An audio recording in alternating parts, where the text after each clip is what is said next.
This is total chaos in Ruto's cabinet as his own CSJB Muturi comes out to expose the rot in this administration regarding cases of abductions in the Republic. Let us listen to him speaking before we proceed. Dear countrymen, I've been quiet for some time now, and many people have been asking me where the country is heading and where we are, and so I would like to state as follows. I joined the Kenya Kwanza coalition owing to the fact that the principles that they espoused are in tandem with the principles of the party I belong to, namely the Democratic Party of Kenya.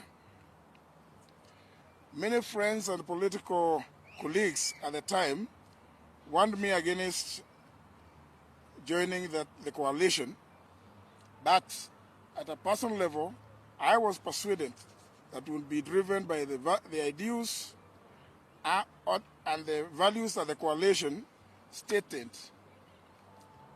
as a hustler nation to do the best for the people of Kenya.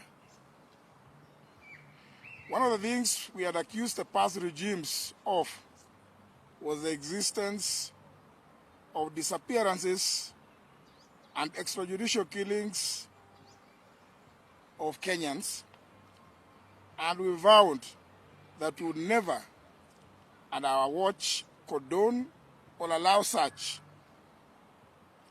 We stated this time and time again in the lead up to the last general election. Today, there has been a number of abductions and in some cases unexplained deaths since the Gen Z revolts of June last year. And it is unfortunate as most of the people being abducted and or killed are our youth, leaving the parents, relatives, and friends, other family members in a state of confusion and loss.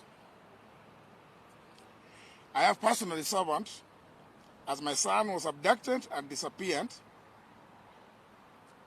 and I was not sure whether he was alive or dead, making us anxious and leaving me and my wife and the rest of the family in turmoil. It must be remembered that at that time, I was the serving Attorney General of the Republic of Kenya, and as is well known, a member of the National Security Council as comprised under Article 240 of the Constitution. Despite making several requests, I was unable to trace my son, and I made demands to all the levels of the security apparatus of the country.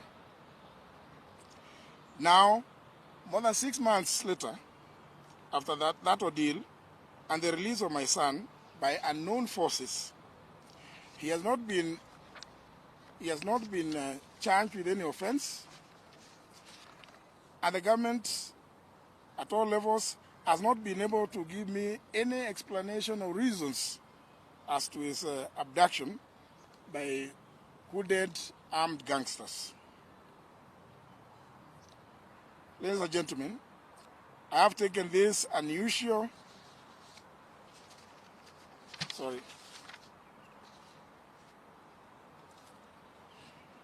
The security sector has said that they are not involved in the abductions, but interestingly, they have failed to stop them as they are happening in full public glare.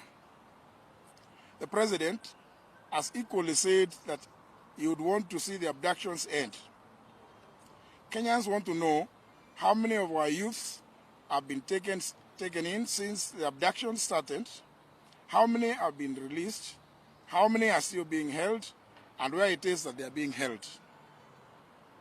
On Friday last week, to wit the 3rd of January, at a funeral in Embu, I stated categorically that it was not possible for the government to say that it did not know anything about the abductions, because that amounts to shunning its responsibility on accountability. That is why I took the issue with a statement made by the Inspector General of Police that he did not know where the abductees are. In my view, the government cannot be excused for abdicating its duty of protecting the lives and property of the people of Kenya. I note that after my statement in Embu on Friday last week, a number of the youths that had been abducted and held incommunicado have been released. But from the reports that we see every day, there are still many that are still being held. The cardinal duty of the state and the government is to protect the lives and livelihood of its citizens and cannot claim to be unaware of such serious breaches of the rights of Kenyans to live free from wrongful confinement and the violation of their inalienable right to life.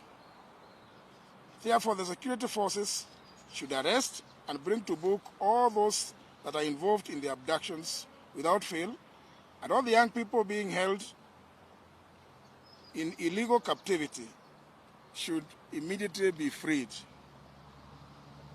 I'm fully aware of the doctrine of collective responsibility of Cabinet.